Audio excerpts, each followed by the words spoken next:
अच्छा, अब मैं समझ गया। अच्छा, आप वहाँ जाना चाहते हो। अच्छा, वो तुम्हें परेशान कर रहा है।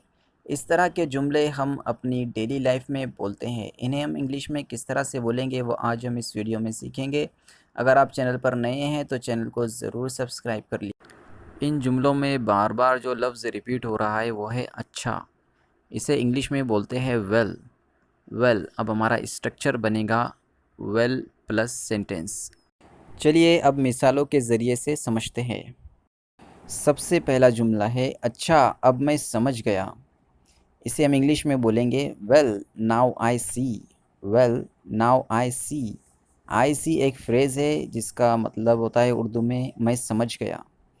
इतना तो आप समझ ही गए होंगे। चलिए दूसरा सेंटेंस देखते हैं।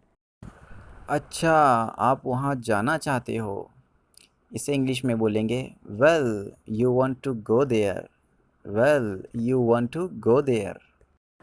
वीडियो के आखिर में आप लोगों के लिए एक होमवर्क रहेगा, इसलिए वीडियो को पूरा ज़रूर देखें।